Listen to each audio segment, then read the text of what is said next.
내가 새 일을 다 이루어 놓았다. 이제 나타났으니 너희가 보고 알미라. 정령이 내가 사막에 샘물을 내리니 장차들 짐승들과 사랑과 타조도 나를 존경할 것은 광야의 샘물을 사막의 강들을 내 백성에게 주리라. 오늘은 우리 함께 읽은 이 본문 말씀으로 하나님이 귀하게 쓰시는 자가 되라 라는 제목으로 또 함께 은혜 나눈 시간 갖겠습니다. 세상의 이치를 이렇게 살펴보면 태어나면 부모의 그늘에서 어느 정도 자라다가 나이가 한 8살쯤 되면 의무적으로 어디를 갑니다. 어디를 가게 되죠? 학교를 가게 됩니다. 그래서 요즘 고등학교까지 의무 교육인 걸로 알고 있어요. 고등학교까지만 우리가 공부를 해도 세상 살아가는 데는 기본적인 지식은 됩니다. 그런데 고등학교 의무 교육을 마치고 굳이 대학을 가려고 하는 사람이 있어요. 그리고 대학 정도 나와도 훌륭한데 대학원, 때로는 유학 이렇게 더 공부를 하려고 하는 사람이 있습니다. 여러분 한번 물어볼게요. 그 정도 하면 됐는데 왜 더 고학력의 공부를 하려고 할까요? 왜 더 공부를 하려고 할까요? 네? 여러 가지 대답이 있겠습니다만 결론적으로 말하면 내 가치를 높이는 거예요. 그 정도 고등학교 정도 나와도 사는 데는 별 지장이 없어요. 그러나 고등학교 나오신 분하고 유학을 다녀오신 분하고 뭐가 좀 달라요. 뭐가 달라요? 가치가 좀 달라요. 여러분 우리 인생은 똑같은 인생이거든요. 똑같은 사람. 저도 이렇게 제가 자라온 배경을 보면 저희 어머님이 아버님 간암으로 돌아가시고 나서 병원비 때문에 땅을 많이 팔았거든요. 그래서 빚을 졌거든요. 그 정도면 저를 고등학교에 보낼 수 있는 여력이 안 됐어요. 왜냐하면 제가 고등학교를 가려면 저희 시골에는 학교가 없어요. 그래서 저는 유학을 가야 돼요. 목표로 배를 타고 목포 나오는 게 간단한 게 아니에요. 거기 살림을 해야 돼요. 방을 얻어야 돼. 그리고 거기에 학비는 물론이거니와 생활비가 이중으로 들어가잖아요. 이게 저희 어머니로서는 감당하기 쉽지 않았습니다. 그래서 어머님이 어려운 결단을 하셨어요. 그래도 장남이니까 내가 뼈가 부러져도 장남은 가르치겠다 하고 어머니가 빚을 지며 저를 고등학교에 보내시더라고요. 왜 어머니가 그렇게 자기는 희생하시면서 저를 그렇게 학교에 공부를 하려고 하셨을까? 왜냐하면 저희 어머니 남편, 제 아버지가 장남이야. 어머니가 장남하고 결혼했어요. 근데 우리 장남이신 제 아버지가 학력이 국졸이야. 국민학교밖에 못 나온 이유가 있어요. 그 밑에 동생들이 쭉 있는데 시골은 어려우니까 형이, 제가 제 가족 얘기했죠. 우리 할아버지는 중이니까 스님이니까 경제 생활을 안 해요. 그냥 절에만 가 계셔요. 그러면 가정은 누가 꾸려야 돼? 할머니가 꾸려야 되는데 할머니가 여자 몸으로 안 되잖아요. 그래서 장남이었던 저희 아버지가 동생들을 가르치기 위해서 본인이 학교를 포기합니다. 그리고 뒷바라지를 해서 동생들을 가르쳐요. 광주에서 공부할 만큼 정말 헌신적으로 동생들을 위해 희생합니다. 그런데 옆에서 살아가는 우리 어머니가 국민학교밖에 못 나온 아버지하고 살아보니까 너무 상처를 많이 받은 거예요. 장남이라고 희생했지 공부를 못하니까 결국은 다 나중에 잘 돼가지고요. 누가 무시를 받냐면 그렇게 뒷바라지를 했는데 결국은 돌아오는 건 무식한 자기 남편, 우리 아버지가 무시를 당하는 거예요. 그래서 어머님이 결단을 하신 것 같아요. 어떤 일이 있어도 장남은 가르치고 싶다. 그래서 제가 어려운 형편에 목포에서 자취 생활하면서 고등학교를 제가 다녔거든요. 왜 그렇게 우리 한국의 어머니, 우리 부모님들이 자식 교육에 그렇게 열을 올리냐면 수준이 달라요. 이해되시죠? 배우고 못 배운 이 가치가 다르기 때문입니다. 그래서 할 수만 있다면 우리는 똑같은 인생이지만 조금 가치를 높이면 우리는 더 나은 삶을 살 수 있거든요. 이해되시죠? 그래서 하나님께서 우리에게 말씀하세요. 우리 신앙에도 가치가 있다. 가치를 높이면 하나님이 더 귀하게 쓰는 거예요. 더 복되고 아름답게 쓰는 거예요. 용령향이라고 하는 이 향이 있대요. 우리 여자분들 향수 뿌리시잖아요. 들어보셨는지 모르겠어요. 용연향. 우리 성도님들은 워낙 검소해서 향수 같은 거 잘 안 하시죠. 근데 이 용령향이 어디서 나오냐면 향유고래 아시죠? 향유고래가 바다에서 이렇게 음식을 먹고 배설을 하면 그 고래 향유 똥이 바닷물에 이렇게 오래 이렇게 희석되면서 거기가 이렇게 뭐 작용이 되면 그게 그렇게 향기가 좋대요. 고래 똥이에요. 근데 이게 바닷물 속에서 오래 이렇게 시간이 지나면 그게 향기가 그렇게 좋대. 샤넬 향수는 들어보셨죠? 샤넬. 이 샤넬 회사에서 그걸 전부를 다 사간답니다. 그래서 거기서 향수를 만들어 판다는 거예요. 똑같은 배설물이지만 향유고래의 이 배설물은 비싸요. 왜요? 향기가 나는 가치가 있기 때문입니다.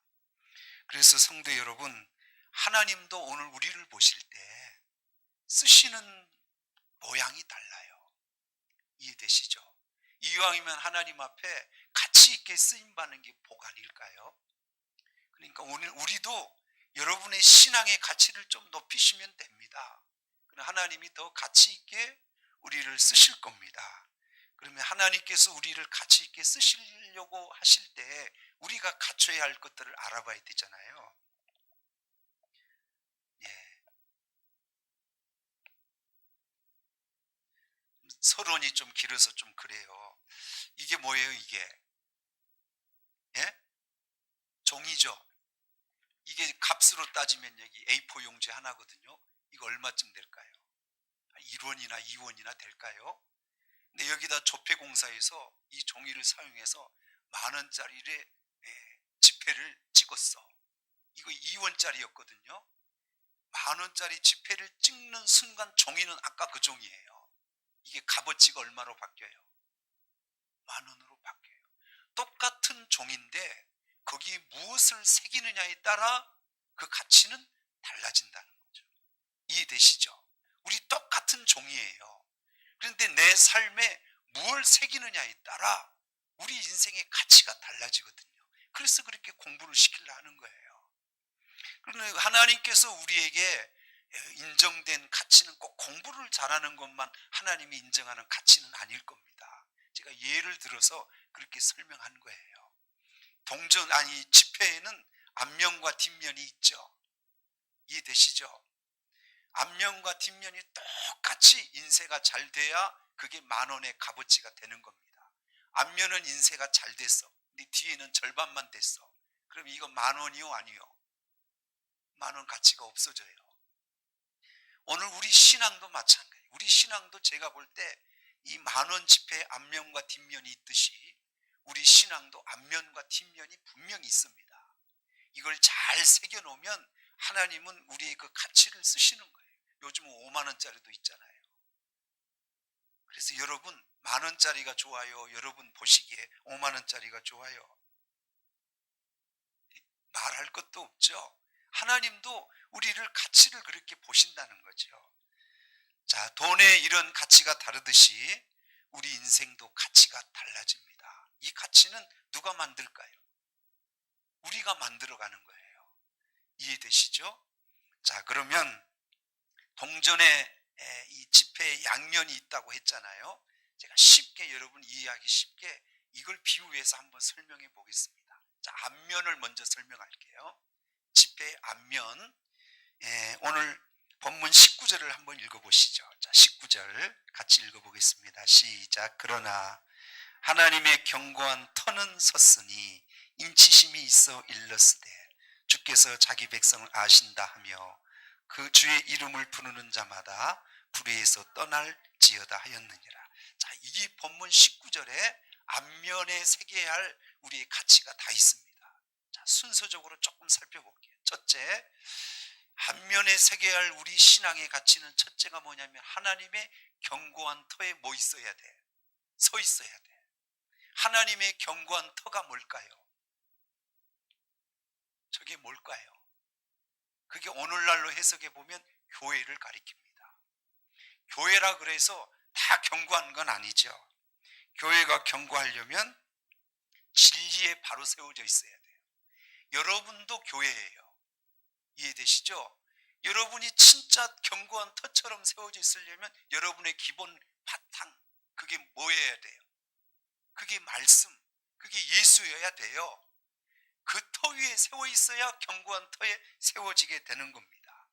이해되시죠? 그리고 십자가와 부활의 신앙이 확실해야 됩니다. 이 뒤에 이렇게 좀 나와요. 18절 읽어보죠. 18절. 진리에 관하여는 그들이 그릇되어도 부활이 이미 지나갔다 하므로 어떤 사람들은 믿음을 무너뜨렸대요. 이 믿음이 무너진 이유가 뭐냐면 부활이 지나가 버렸대요. 부활을 부인한다는 거죠. 그러니까 우리 신앙의 진리, 기초는 십자가와 부활이에요. 할렐루야. 여기에 우리의 터를 잘 세워놔야 지폐 앞면에 하나님이 우리에게 인정된 믿음의 기초가 된다, 이렇게 말하는 거죠. 그 다음 19절로 넘어가서 한 번 더 보면, 자, 견고한 터에 서 있으니 그 다음 뭐가 있어야 돼요? 인치심이 있어야 된대요. 인치심은 도장을 찍었다 그 말이죠. 너는 내 것이라고 계약서에 도장을 찍은 것과 같아. 여러분, 하나님이 여러분을 내 것이라고 도장 찍으셨죠? 무슨 도장 찍었어요? 빨간 인주 도장 찍으셨나요? 하나님이 여러분을 내 것이라고 도장 찍을 때 뭘로 찍었어요? 성령으로. 성령으로 인치심을 받은 자가 하나님 앞에 가치 있는 안면을 기록할 수 있다는 거죠. 성경 하나 볼게요. 고린도 후서 1장 22절 읽어보시죠. 시작. 그가 또한 우리에게 뭐 치시고 인치시고 보증으로 우리 마음에 뭘 주셨어요? 성령을 주셨대. 여러분이 늘 성령의 은혜 가운데 살아야 할 이유가 뭐냐면 저게 도장이야. 인치신 보증이에요. 아멘. 적어도 여러분이 이 시대에 하나님 앞에 쓰임받는 안면의 조건을 갖추려면 뭐가 있어야 돼? 성령의 인치심이 여러분에게 확실히 있어야 됩니다. 성령의 감동을 따라 사시는지요? 내 정욕을 따라 사시는지요? 여러분, 정욕을 따라 내 생활을 하면 하나님이 쓰실 수가 없어요. 하나님은 그 사람을 믿음의 가치로 여기지 않습니다. 이해되시죠? 그 다음 19절 다시 띄워주시고, 자, 세 가지가 있잖아요. 자, 하나는 하나님의 견고한 터에 서 있어야 되고, 그 다음에 뭘 받아야 돼? 인치심을 받아야 되고, 그 다음 주께서 자기 백성을 아신다 하며 라고 했습니다. 하나님이 여러분을 알아줘야 돼. 인정해줘야 돼. 교회는 나왔는데 마귀가 여러분을 알고 하나님이 모른다면 여러분, 하나님이 여러분을 쓰실 수 있어요? 없어요? 없어요. 그럼 여러분 한번 자신에게 질문해 봐요. 여러분은 진짜 하나님이 아셔요? 모르셔요? 여러분 하나님이 인정하셔요? 안 하실까요? 이게 인정돼야 됩니다. 이게 앞면에 기록한 집회 앞면이에요. 이 인용 성구가 있어요. 민수기서 16장에 이런 사건이 나와요.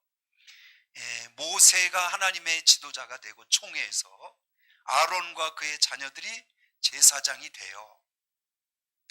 그런데 이 레위지파 고라 자손이 불만이 생겼어요. 왜 아론과 그의 자녀들만 제사장이 되고 우리도 레위지파인데 우리는 왜 제사장 반열에 세워주지 않느냐 하고 하나님의 모세에게 반역을 했습니다. 이때 모세에게 하나님이 지시를 내렸어요. 이 고라 자손에게 향불을 들고 성막 앞으로 모이게 해라. 그래서 그 하나님 앞에 향불을 피워 올릴 때 그 향을 받으시는지 안 받으시는지를 보고 판단하자. 이래서 고라 자손들이 각자가 향불을 들고 하나님 앞에 향불을 피워 올려드리려고 왔어요. 그래서 향불을 피웠습니다. 누구에게 향불을 피웠어요? 민수기 16장 집에 가서 읽어보셔요. 근데 하나님께서 이 고라 자손이 피운 이 향불을 하나님 앞에 피워드렸는데 하나님이 그 향불을 받지를 않아. 그리고 받지 않는 대신에 땅이 입을 벌려요. 땅이 갈라지더니 그렇게 대적했던 이 고라 자손들을 땅속에 그냥 묻혀서 입이 다물어져요. 그래서 많이 죽어요. 중요한 게 있어요. 여러분 이 시간 우리 예배 드리러 나왔잖아요. 이 예배를 하나님이 누구나 다 받으셔요? 받으시는 분이 있어요 따로. 교회 나와서 예배 드리면 무조건 다 하나님이 받으셔요? 아니면 못 받으시는 사람도 있어요? 없어요? 어떻게 하나님 앞에 향불을 피워드려야 하나님이 그 향불을 받으실까요? 예배는 어떻게 드려야 하나님이 받으시는 거예요? 어떻게 해요? 졸면서 딴 생각하시면서. 그래 예배는 어떻게 드리는 거예요? 신령과 진정으로. 하나님은 이 시대도 예배하는 자를 찾는 데잖아요. 우리 성도들이 정말입니다. 어느 곳에 예배를 드려도 하나님이 받으시는 예배를 드려야 되는데 우리 성도들에게 가끔 그런 얘기를 드려요. 목사님, 코로나 시대이긴 시대여서 어쩔 수 없이 집에서 예배를 드리는데 마음에 집중이 안 되고 교회에서 드리는 것과 같지 않아 은혜가 안 돼요.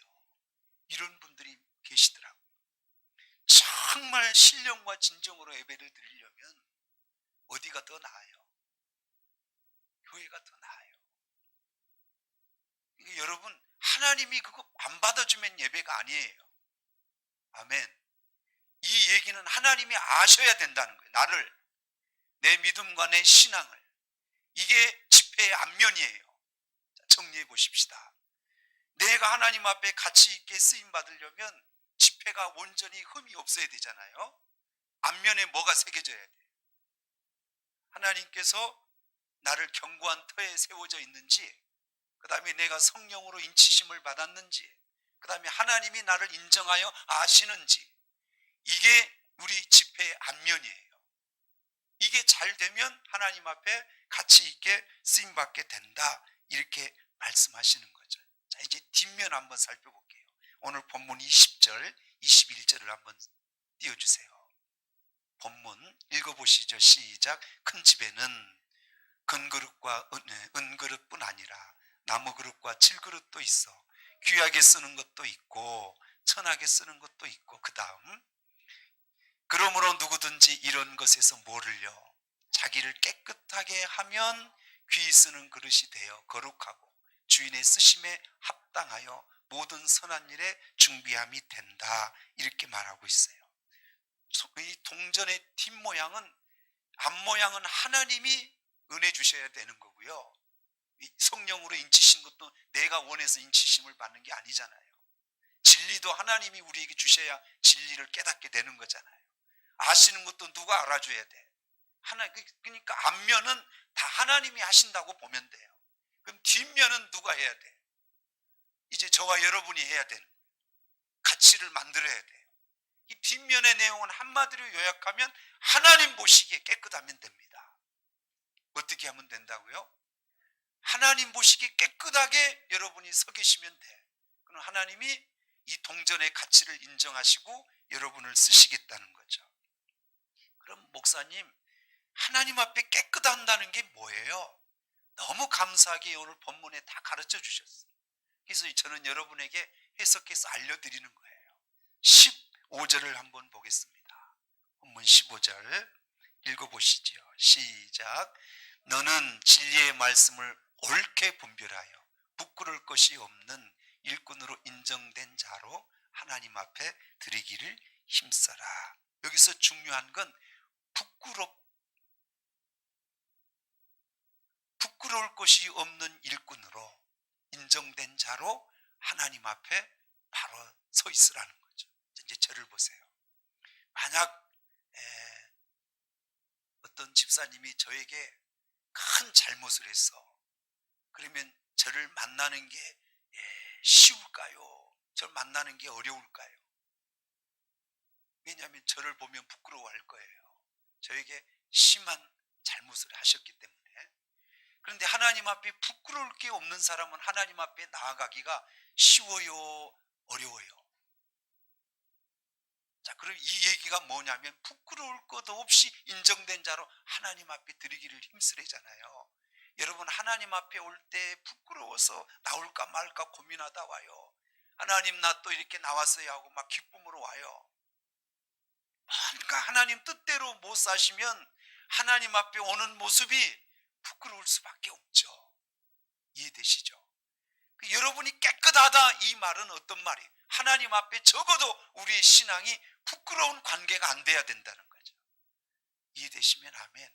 왜 부끄러워져요? 하나님과의 관계가 하나님이 원하는 뜻을 온전하게 지키지 못했거나 우리가 죄를 졌거나 약속을 못 지켰거나 이럴 때 하나님 앞에 부끄러움을 당하는 거죠. 쉽게 못 나가는 거죠. 이해되시죠? 그러니까 여러분이 하나님 앞에서 귀하게 쓰임 받으려면 하나님과의 관계 속에 뭐가 없어야 돼요? 부끄러워야 할 관계가 없어야 됩니다. 이해되시면 아멘. 그리고 그게 깨끗하다는 거예요. 16절 17절 읽어볼게요. 자, 다음 시작. 망령되고 헛된 말을 버려라. 그들은 경건하지 아니하며 점점 나아가나니. 17절. 그들의 말은 뭐 같아요? 악성 종양이 퍼져나간과 같은데 그 중에 누가 있었어요? 후메네오와 빌레도가 있대요. 이 두 사람을 샘플로 얘기하신 것 같아요. 이 사람들은 하나님 앞에 나와서 성도들하고 교제할 때 무슨 말을 많이 하냐면 망령되고 헛된 말을 많이 한대요. 이런 말은 악성 종양과 같이 퍼져나가서 모든 사람들을 다 병들게 해요. 자, 물어보십시다. 망령되고 헛된 말은 어떤 말이에요? 이게 하나님 앞에 깨끗한 모습이 아니라는 거죠. 망령되고 헛된 말은 쉽게 얘기하면 그 주고받는 말 속에 하나님이 없어. 헛된 말만 해. 결국은 망령된 말이 되고 말아요. 뭐가 빠지면? 하나님이 빠지면. 이해되시면 아멘 좀 해봐요. 여러분은 어떤 대화를 해도 그게 믿음의 말이에요, 하나님이 들어있는 말이요, 사랑의 말이요, 이런 말이 돼야지 세상 말이요, 엉뚱한 누구 험뜯는 얘기, 이런 말들은 결국은 망령되고 헛된 말이거든요. 우리 입술은 열 때마다 반드시 무슨 말이 나와야 돼요? 하나님과 관계된 은혜로운 말, 믿음의 말, 사랑의 말, 이런 말이 나와야 됩니다. 제가 너무 가슴 아프고 안타까운 건 요즘은 이제 코로나 때문에 예배 마치고 식사를 안 하잖아요. 식사를 하다 보면 우리 성도들이 자연스럽게 주고받는 얘기들이 있잖아요. 근데 어떤 분들을 보면 매일 주고받는 내용이 세상 말이야. 여러분, 세상 말은 세상에서만 해도 돼요. 꼭 교회 와서도 세상 말 할 필요 없잖아요. 아멘. 교회 와서는 은혜로운 말, 믿음의 말, 구역 예배 마치고 같이 차를 마시고 교제할 때도 무슨 말을 해야 돼요? 믿음의 말, 하나님이 기뻐하시는 말, 이런 말을 해야 되는 거죠. 자꾸 헛된 말, 망령된 말을 하면 악성 종양과 같아서 그게 다 퍼져나가면 다 죽는 거죠. 그러면 우리가 하나님 보실 때 깨끗하다고 인정을 받을 수가 없는 거죠. 여기까지 이해되시면 아멘. 21절로 가볼게요. 21절. 네. 결과적으로 보면 제가 쭉 설명했죠. 깨끗해야만 하나님 앞에 어떻게 쓰임 받는 거죠. 다시 한번 읽어보죠. 누구든지 이런 것에서 자기를 뭐하게 하면, 이런 것을 제가 지금 설명했습니다. 이해되시죠? 이런 것에서 자기를 깨끗하게 하라는 거죠. 이런 것이 아까 뭐였어요? 네, 부끄러울 것이 없어야 되고, 두 번째는 망령되고 헛된 말을 안 해야 돼요. 이런 것에서 자기를 깨끗하게 하면 하나님이 귀히 여겨 우리를 쓰시겠다, 이렇게 말씀하고 계시는 거죠. 이해되시면 아멘. 그게 하나님의 말인지 망령되고 헛된 말인지 그 결과가 이렇게 나와요. 23절로 한번 가보세요. 읽어보시죠. 시작. 어리석고 무식한 뭐를 버려라.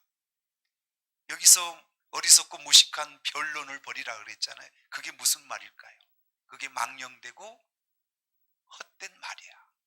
그러면 그 결과가 어떻대요? 이에서 뭐가 나온대요? 다툼이나. 여러분 은혜로운 말, 간증, 사랑의 말, 믿음의 말 해서 싸우는 거 봤어요? 자꾸 엉뚱한 세상에 얘기하다가 네가 맞니 내가 맞니 그래가지고 싸우잖아요. 그럼 제가 입고 있는 이 옷 가격이 얼마일 것 같아요? 아니 그냥 한번 얘기해봐요. 100만 원. 할렐루야. 오래전에 어떤 집사님이 목사님 넥타이 너무 차니까 불편하니까 넥타이 안 차는 와 있어서 선물해 주셨어요. 이게 한 벌에 아마 4만 5천 원인가 5만 원쯤 할 거예요. 넥타이 안 하니까 너무 편해요. 근데 이걸 어떤 분이 저거 4만 원이야? 아니야, 저거 7만 원이야. 그래서 막 두 분이 막 4만 원, 7만 원 이렇게 얘기하다가 다퉜다가 합시다. 이게 4만 원이면 어땠고 7만 원이면 어때요? 이거 갖고 싸워야 돼요? 이게 망령되고 헛된 말. 이건 전혀 하나님과 관계없는 말. 그러면 다툼만 일어난대요. 아멘이죠? 자, 정리해 보겠습니다. 제가 지금까지 이 세상을 살면서 가장 행복한 사람이 누구냐 이렇게 물어보면 하나님 앞에 쓰임받는 사람입니다. 가장 행복한 교회가 어떤 교회냐? 하나님 앞에 쓰임받는 교회예요. 자, 저를 봐요. 제가 목회자인데 목회자가 쓰임받는 건 성도들 앞에서 말씀을 전하는 거예요. 이해되시죠? 근데 목회자인데 말씀을 전할 기회가 없어. 여러분 저도 이렇게 목사님들 많이 뵙는데요, 사역지가 없는 목사님들이 많아. 진짜 불행해요. 목회자는 어디 있어야 행복해요? 목회자가 서 있을 자리가 있어야 돼요. 요즘은 목사님들이 은퇴를 하셔. 저희 교단은 70에 은퇴를 해요. 근데 제가 보니까 70 은퇴해도 청년이요, 쌩쌩하셔요. 정정하셔. 밥을 막 2공기씩 드셔. 근데 그분들이 그렇게 시간도 여유도 있고 건강도 한데 보니까 기가 없어요. 기가. 왜 저 목사님들이 이렇게 기가 죽었나 봤더니 쓰임받는 자리에서 벗어난 거야. 그분들은 막 생동력이 있고 막 힘이 활력이 넘치려면 뭘 해야 되는데, 말씀을 전하는 자리에 쓰임을 받아야 되는데 이 자리에서 은퇴를 하고 못하니까 그분들이 참 기가 죽어 계시더라고. 성도가 하나님 앞에 쓰임받아야 그게 행복이고 그게 영광이고 축복입니다. 하나님은 일하는 자에게 망대를 씌우지 않아요. 일하는 만큼 복을 주셔요. 아멘. 쓰임받고 싶은데 내가 깨끗하지 못하고 자격과 가치가 없어서 하나님 앞에 쓰임을 받지 못한다면 여러분, 그게 목회자든 성도든 그게 얼마나 큰 불행이에요. 맞아요, 틀려요. 쓰임 받는 게 축복이에요. 그럼 쓰임 받으셔야죠. 아멘. 직분만 받으면 뭐해? 직분만큼 쓰임 받아야 그게 빛이 나고 영광이 되죠. 아멘. 잘 기억하십시오. 하나님 앞에 귀하게 쓰임 받으려면 두 가지가 잘 갖춰져야 됩니다. 지폐 앞면이 있고 뒷면이 있듯 앞면이 잘 갖춰져야 되고 뒷면은 우리가 하는 거잖아요. 깨끗하게 하나님 앞에 쓰임 받아야 합니다. 이 얘기만 하고 마칠게요. 어떤 분이 친구랑 명동을 갔는데, 명동에 보면 옷가게가 쭉 있는데 이 옷이 진열돼 있잖아요. 유리로 해서 진열장에.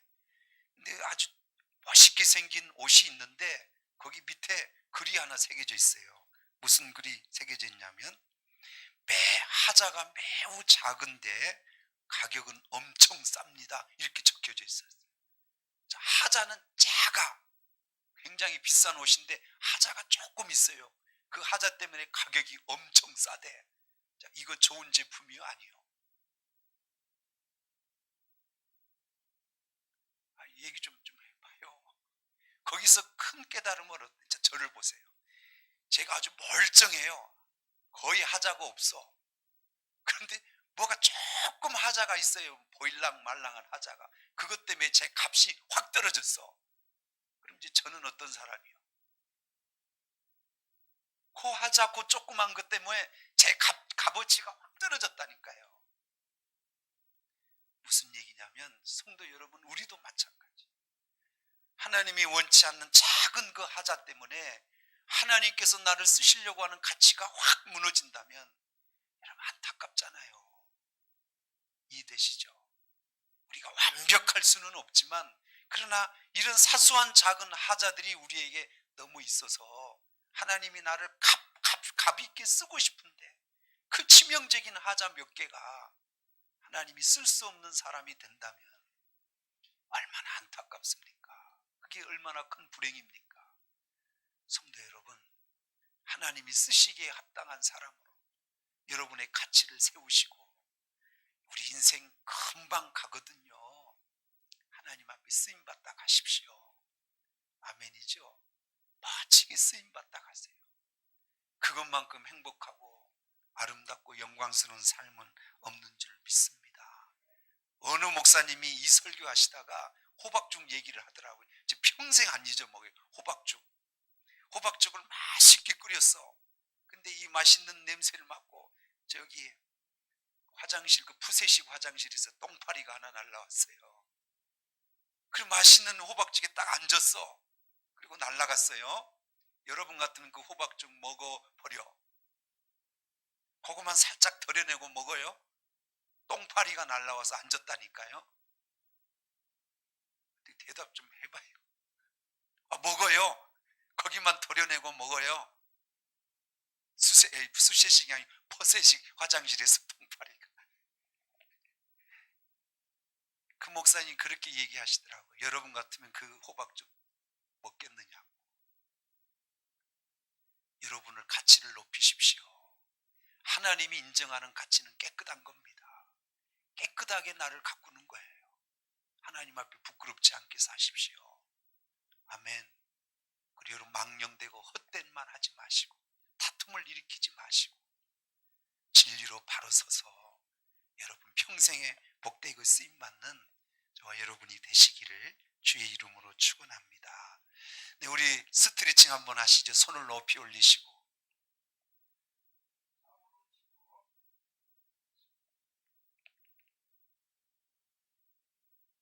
감사합니다.